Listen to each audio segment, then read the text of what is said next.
Hello guys, welcome back to my channel. Last video में हमने अधिगम के बारे में पढ़ा था और अधिगम के प्रकार डिस्कस करेंगे हम अभी। लास्ट हमने यही पढ़ा था कि अधिगम के प्रकार कौन कौन से हैं, कितने वर्गों में से बांट सकते हैं। वो पढ़ा था हमने सीखने वाले के प्रकार के अनुसार और शरीर के अंगों की संभागिता के अनुसार, और लास्ट पढ़ा था मानव व्यवहार के विभिन्न पक्षों के अनुसार। ठीक है, तो थोड़ा ब्रीफ में ही करेंगे हम इसको, ज़्यादा एक्सप्लेन करके करेंगे नहीं, लेकिन जितना भी करेंगे वो हमें इम्पॉर्टेंट ही होगा एग्ज़ाम के लिए। ठीक है, शुरू करते हैं सीखने वाले के अनुसार। तो जो सीखने वाले के अनुसार अधिगम होता है वो दो प्रकार का होता है। ठीक है, फर्स्ट वन इज मानव द्वारा अधिगम एंड सेकंड वन इज जानवरों द्वारा अधिगम। ठीक है, तो इसको आप ऐसे समझ सकते हो कि जो मानव द्वारा अधिगम है उससे हम समझ सकते हैं मानव के व्यवहार में जो परिवर्तन होता है उससे। ठीक है, तो जो मानव का अधिगम होता है उसके विकास की जितनी अवस्थाएं होती हैं उसमें हम इससे डिवाइड कर सकते हैं। जैसे शैशवावस्था हो गई, उसकी बाल्यावस्था हो गई, किशोरावस्था हो गई। ठीक है, और इंग्लिश में जैसे हम इन्फेंट लर्निंग शैशवावस्था और बाल्यकाल बोल सकते हैं हम चाइल्डहुड लर्निंग, एंड किशोरावस्था होती है एडोलेसेंस। ठीक है, तो ये हो गया आपकी मानव द्वारा अधिगम। एंड सेकंड है जानवरों द्वारा अधिगम। तो इसको आप सिंपल समझ सकते हो कि जानवरों के व्यवहार में जो परिवर्तन आता है। अगर आप सर्कस कभी गए होंगे, आपने वहां पे ट्रेंड एनिमल्स बहुत देखे होंगे, या मदारी के पास बंदर होता है, सपेरे के पास सांप होता है, तो वो सारे इनके अधिगम का प्रकार होता है। ठीक है, आगे आता है शरीर के अंगों की संभागिता के अनुसार। ठीक है, मतलब कि according to involvement of bodily organs. जितने हमारे बॉडी के पार्ट्स हैं उनमें से कौन से ऐसे ऑर्गन्स हैं जिनके इन्वॉल्वमेंट से हम सीखते हैं। उसको दो टाइप में डिवाइड किया गया है। फर्स्ट वन इज गत्यात्मक अधिगम एंड सेकंड वन इज विचारात्मक अधिगम। ठीक, तो जो गत्यात्मक है उसको हम मोटर लर्निंग बोलते हैं। ठीक है, और जो विचारात्मक है that is ideal learning.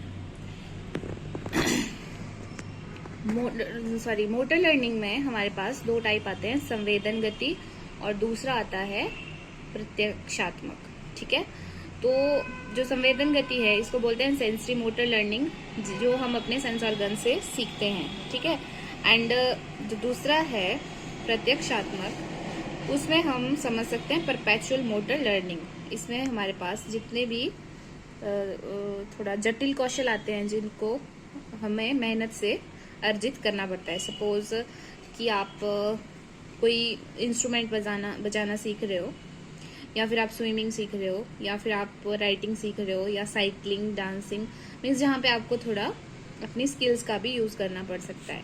And next आता है विचारात्मक अधिगम। इसके चार प्रकार है, प्रत्यक्षात्मक, प्रत्ययात्मक, साहचर्यात्मक और काल्पनिक। तो जो प्रत्यक्षात्मक है that is perpetual, second conceptual, और साहचर्य होता है एसोसिएटिव, और काल्पनिक है इमेजिनेटिव। तो इनको आप ऐसे समझ सकते हो कि जो फर्स्ट वाला है परपेचुअल, उसमें क्या आता है कि जो हम लोग अपनी सेंस ऑर्गन से जिन चीज़ों के बारे में जानते हैं, या फिर कोई चित्र बनाते हैं, या प्रकृति के बारे में कुछ स्टडी करते हैं, या कहीं घूमते हैं, वो इसमें आता है। सेकंड वाला है उसमें एब्स्ट्रैक्ट लर्निंग आती है। ठीक है, इसमें अमूर्त विचारों को और कॉन्सेप्ट्स को सिखाया जाता है। अमूर्त विचार होते हैं जो जिन्हें हम सामने देख नहीं सकते हैं। ठीक है, एंड आगे है एसोसिएटिव। एसोसिएटिव का मतलब होता है कि ये इस तरह की लर्निंग होती है जिसमें कि अचानक या फिर किसी एक्सपेरिमेंट द्वारा इसको हम करते हैं। जैसे कि इसमें होता है हमारे पास एक इंफॉर्मेशन होती है, उस इंफॉर्मेशन को एक निर्धारित क्रम से जोड़ना होता है, सिस्टमेटिक वे में अरेंज करना होता है, और इसमें स्मरण करना, याद करना, और दूसरा होता है हमारी मेंटल प्रोसेसेस, उनमें संबंध बनाना होता है। ठीक है, कि कोई चीज़ हमने सपोज हमने अभी यहाँ पे कोई चीज़ पढ़ी, तो हो सकता है अगर आगे हम किसी टॉपिक में सेम चीज़ पढ़ेंगे तो एक तो हमें वो याद रखनी पड़ेगी, दूसरा हमारा जो मेंटल प्रोसेस है उसमें वो चीज़ अगर ऐड होगी तो हमें आगे उसके साथ कोरिलेट करने में टाइम नहीं लगेगा। लास्ट आता है मानव व्यवहार के विभिन्न पक्षों के अनुसार। तो according to the various aspects of human behaviour. तो इसके हैं 3 प्रकार, कॉग्निटिव, अफेक्टिव एंड क्रिएटिव और साइकोमोटर, ठीक है। या फिर आप इसको समझ सकते हो लर्निंग बाय स्किल से। तो पहला है ज्ञानात्मक अधिगम, सेकंड अभिवृत्त्यात्मक और कौशलों द्वारा सीखना इज थर्ड। तो ज्ञानात्मक में कॉग्निटिव लर्निंग आएगा। इसमें इस प्रकार की जो लर्निंग होती है उसका रिलेशन किस चीज के साथ होता है, जो ज्ञान होता है, कॉन्सेप्ट्स होते हैं और उनमें आपस में जो कोरिलेशंस होते हैं उनमें, ठीक है। नेक्स्ट आता है अभिवृत्त्यात्मक, एटीट्यूडनल लर्निंग। एटीट्यूडनल लर्निंग में क्या आता है कि जो हमारे इमोशंस हैं, सेंटिमेंट्स हैं और हमारी सेल्फ रियलाइजेशन है, ये सारी चीज़ें इसमें आती हैं, ठीक है। एंड लास्ट वन इज कौशलों द्वारा सीखना। इसमें क्या होता है, जो लर्निंग बाय डूइंग हम बोलते हैं, लर्निंग बाय स्किल्स बोलते हैं, वो हम इसमें समझ सकते हैं कि जैसे कि इसमें अभ्यास किया जाता है, अभ्यास द्वारा हमें अधिगम करना शामिल किया जाता है। इसमें हमारे द्वारा किया जाता है, जैसे पढ़ना हो गया, लिखना हो गया या कोई स्पेशल तरह का खेल खेलना हो गया, ठीक है। एंड लास्ट वन आता है हमारे पास कुछ अन्य प्रकार। इनमें से ये जो 3 डिवाइड किए गए हैं ये अलग है और बाकी ये 3 अलग है। लास्ट में 4th टाइप दिया गया है, ये अलग है। तो जो बाकी इन तीनों के अलावा जो बच जाते हैं बाकी ये वो है, ठीक है। तो बौद्धिक हो गया, उसमें अनुशीलनात्मक हो गया, अनुकरणात्मक, समस्या समाधान, संवेगात्मक, सामाजिक, शैक्षणिक और एकीकृत। इनको इंग्लिश में बताने की जरूरत नहीं है, ये सिंपल वर्ड्स हैं, आप समझ गए होंगे। अब थोड़ा इम्पॉर्टेंट टॉपिक आता है कि जो अधिगम है उसकी प्रक्रिया क्या है। तो पीछे हमने पढ़ा था, जो बर्नार्ड ने हमें सिंपल सा बताया था कि अधिगम क्या होता है और उसकी प्रोसेस क्या होती है। लेकिन जो हम अपनी बुक्स में पढ़ते हैं वो डैशिल के द्वारा दिया गया है अधिगम प्रक्रिया, और उसके कुछ स्टेप्स दिए गए हैं। तो स्टेप्स है हमारे पास अभिप्रेरणा, उद्देश्य, बाधा, विभिन्न अनुक्रियाएं, पुनर्बलन, एकीकरण व सामान्यीकरण, ठीक है। यानी motivation, goal, obstacle, various response, reinforcement, integration and generalisation. ये डायग्राम हम बाद में पढ़ेंगे, समझेंगे, पहले इसके बारे में हम थोड़ा थोड़ा जान लेते हैं। अभिप्रेरणा होता है कि कोई ऐसी फीलिंग जिससे मनुष्य कोई काम करना चाहता है, किसी न किसी अभिप्रेरणा से वो, मतलब उसकी लाइफ में कोई ना कोई ऐसी प्रेरणा होती है जिससे वो कार्य करना चाहता है। और जो अभिप्रेरणा होती है वही उद्देश्य की ओर ले जाने का कार्य करती है।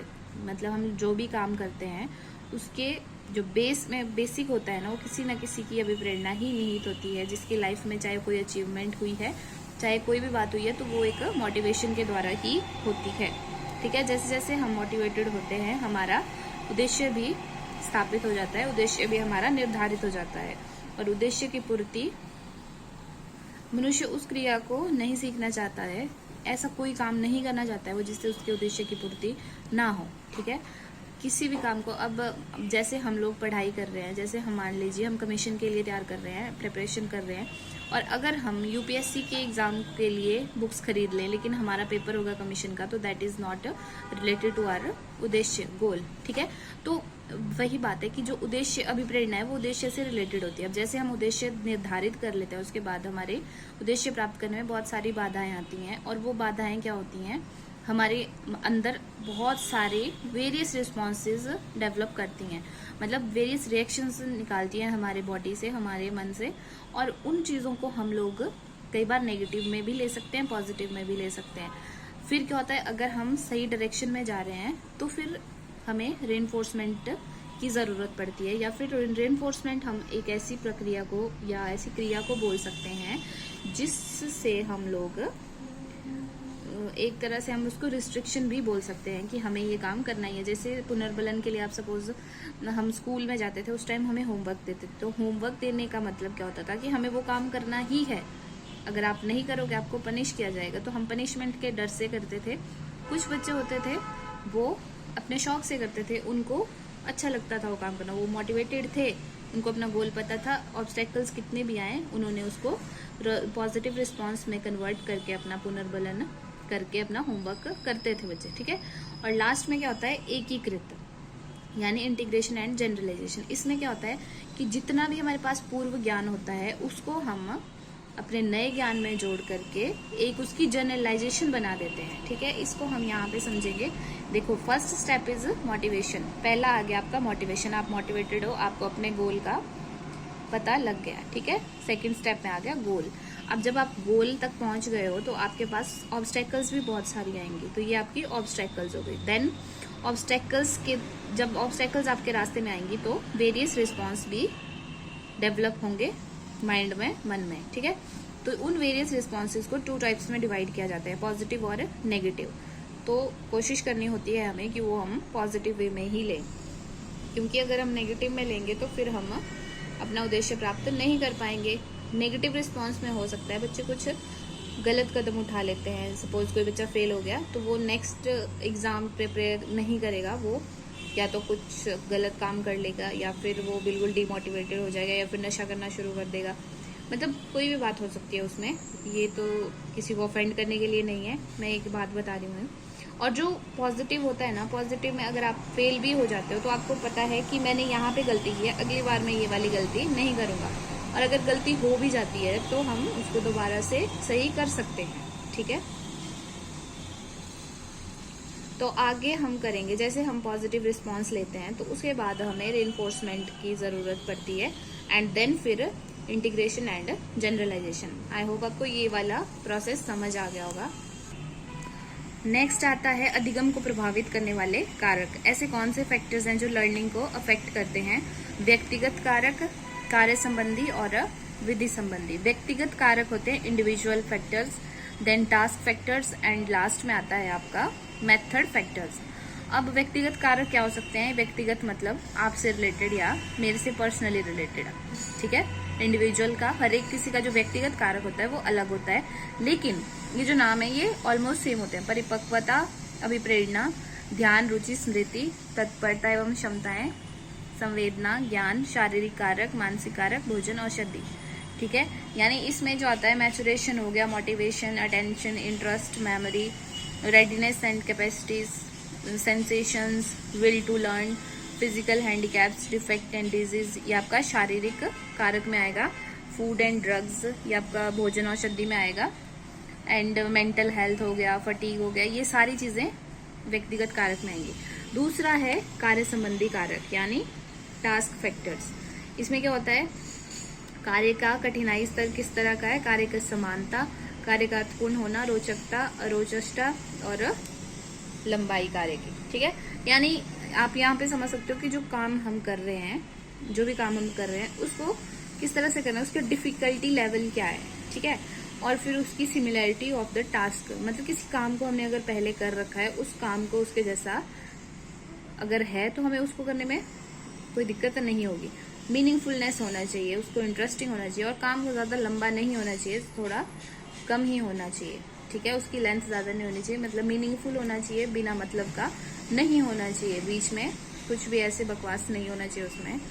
एंड लास्ट वन इज विधि संबंधी। विधि संबंधी में आता है आपका मेथड फैक्टर्स, यानी जो भी हम काम करते हैं उनको किस तरह के मेथड को यूज करके हम कर रहे हैं। तो अभ्यास, सूझबूझ करके सीखना, विधियां, सुनाना, सामयिक परीक्षाएं, पूर्व अंश विधि, पथ प्रदर्शन, संकेत, समय सारणी, सीखने का समय, परिणामों का ज्ञान। तो आई होप आपको ये समझ आ गया होगा। वैसे इसमें से आपको ज़्यादा कुछ स्ट्रेस लेने की ज़रूरत नहीं है, क्योंकि जितना भी हमने किया ये हो सकता है एग्जाम में आ जाए और नहीं भी हो सकता है, लेकिन ये जो हमने प्रोसेस पढ़ी ये लाइफ टाइम हमें काम आएगी। So thank you so much for watching. कल हम नेक्स्ट टॉपिक करेंगे। Bye bye.